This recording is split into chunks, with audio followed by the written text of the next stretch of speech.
حضرت رقیه رو میشناسی؟ آره، دختر امام حسین 3 سالش بود، از عموش خواست که بره براش آب بیاره. آب آورد؟ نتونست.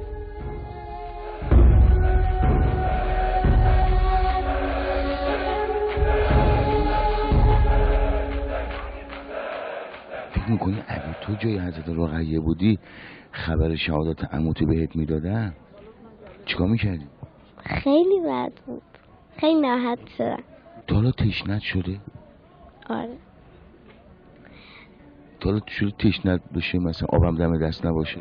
آره. چه حسی به دست؟ خیلی بد بود، خیلی بد بود، خیلی تشنه میشدم.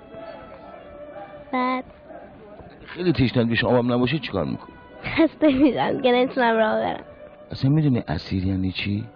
یکی آب بگیرن، زندانیش کنن، بعد تا خیلی سالها تو. فکر میکنی یه روز اسیر بشی؟ نه.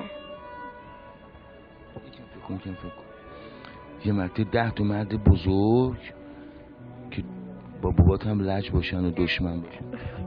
نه. ببین اگه یه روز یه آقای بیاد شما رو کتک بزنه به کی میگی؟ به بابا. اگه بابات نباشه؟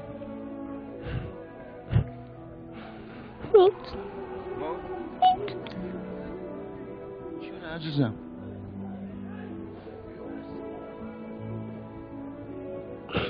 ها؟ چرا گریه میکنی؟ یه آقای بیاد بزنتت بابات هم نباشه عموت هم نباشه به کسی میگه عمه جون بخواب روزانوی زن به چشام میگم نخواب بابام میاد آه غریبونه دارم میرم از این بیرونه دیگه سر اومده پیمونه حساب کن کودکت هم زده گشنت هم هست تشنت هم هست عموت هم نیست بابات هم نیست هیچ کس نیست 50 تا 100 تا آدم بد دورتن چیکار میکنی؟ اصلا فکرشم سخته خیلی همون گریه میکنی؟ الان رقیه رو بهتر شناختی نه؟